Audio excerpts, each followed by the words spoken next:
greatest country in the world. The United States of America.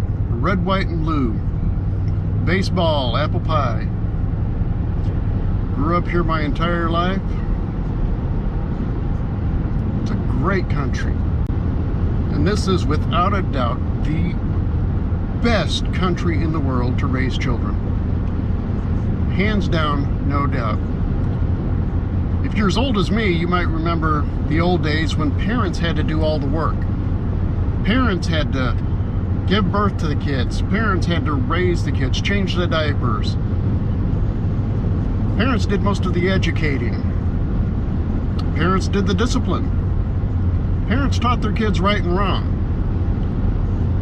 You don't have to anymore. This country has made it so easy to raise children now that you don't have to worry about it. There's an old saying, it's called, "It takes a village to raise a child." It's Hillary's, one of her favorite quotes.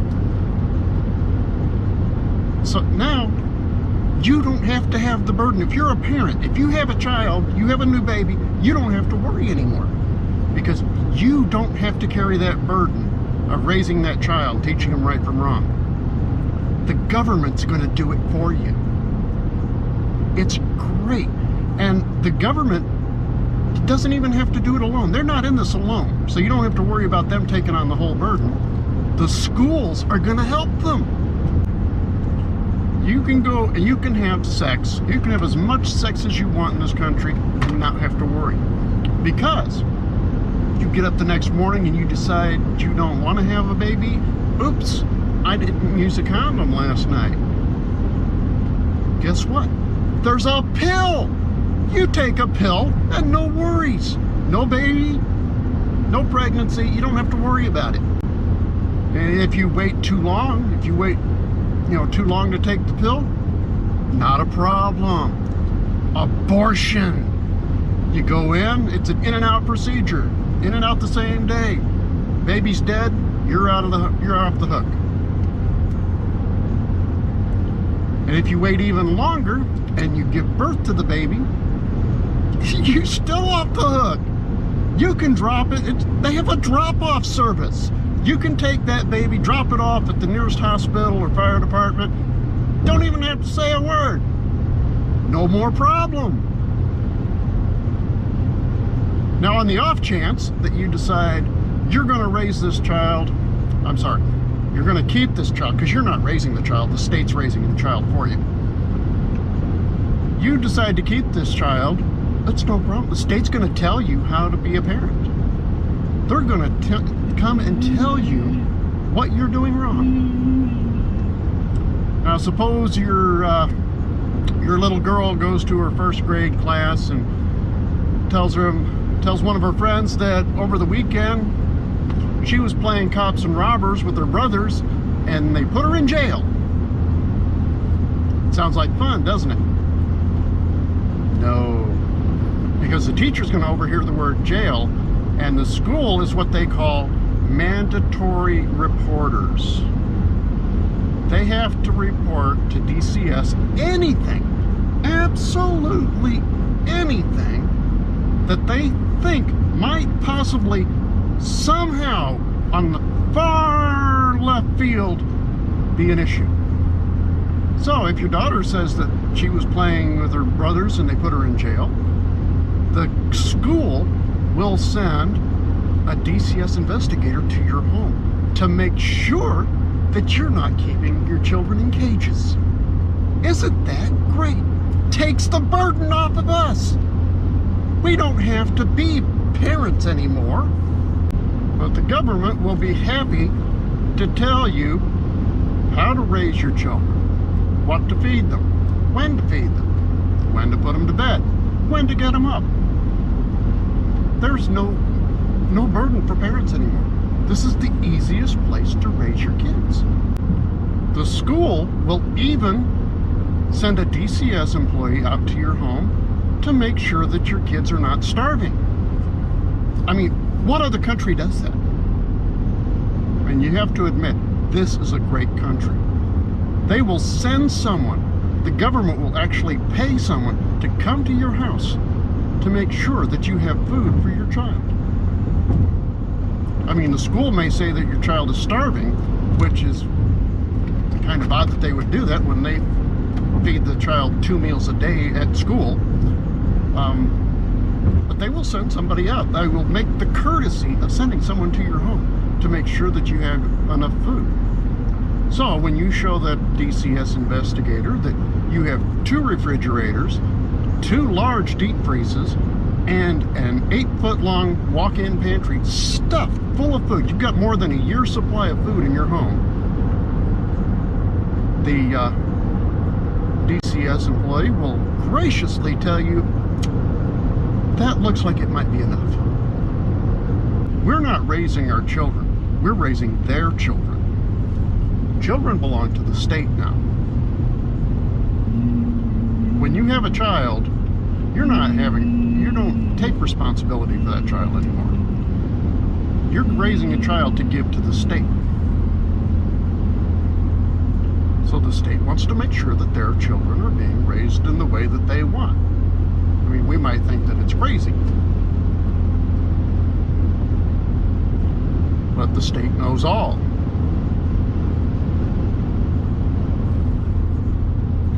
We are here to serve the state.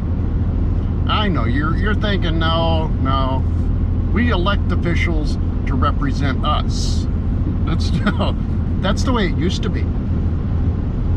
Now we work for them. You know, this whole thing reminds me of another country I heard of once. Can't remember the name of it.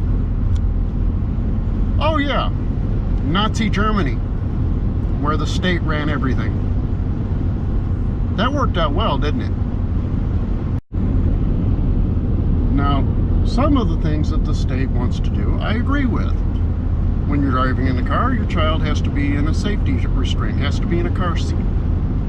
That should be common sense. I mean, the state shouldn't have to be involved with that. Every parent should realize their kid needs to be safe. Don't leave your kid in a hot car. There again, should be common sense. But it happens. People leave their kids in the car, kids die. So the state has to jump in and take over. But where do they stop? Where does the state stop raising your kids and let the parents raise the kids? I mean, after all, isn't that why we became parents? When I was young, I was raised by my mom and dad. My mom and dad taught me about life, taught me about common sense, taught me not to put my finger in a light socket. My mom and dad taught us not to beat each other up. They taught us not to rob banks, not to steal cars, not to steal anything. Now, thankfully, as parents, we don't have that burden anymore. The state's going to take care of it. If your kid goes to school and holds up a finger gun or bites their sandwich so that it's in the shape of a gun and pretends to play cops and robbers with their friends in lunch, thank your lucky stars that the school and the state will jump in and take over to make sure that you're not teaching your kids to be violent killers. I mean, we don't have to think about this stuff anymore as parents. This is great. We can just get to live our lives and not worry about being parents anymore. If your child wears something to school, they wear, a red hat. It says "Make America Great Again." Now, common sense would tell us that "Make America Great Again" would be a good thing. I mean, don't you think America should be great? But it sends a message that the school doesn't approve of. Or if they wear t-shirts, with a rock and roll band on them that the school doesn't approve of, you don't have to worry. the school will suspend your child so that they have enough time to stay at home, reflect on what they wore to school, and so you can go out and buy them a new wardrobe. Something neutral, not offensive to anyone, you know, maybe something in gray. Now don't get me wrong, I think DCS and the schools are doing a wonderful job. I mean, they've taken on a large burden. There's only a few of them. I mean, you figure if there's, you know, 40 teachers in the school for an entire school, you know, 200-300 kids, and, you know, there aren't that many DCS workers in each county, but they've taken on the burden of raising everyone's children. Think about that for a moment. I mean, if you're a parent, you know how hard it is to keep track of one kid. Even if you have 2 or 3 kids, I mean, that's a lot of work. Now imagine what these poor teachers, principals, DCS workers have to go through every day trying to raise everybody's children. I mean, thousands and thousands of children that they have to take care of every day. That's hard. Tip my hat to the state for taking on this responsibility, taking the burden off of us. So now, instead of raising children, we're free to pursue the hobbies that we've always wanted to, but never had the time for. My hobby's making these videos.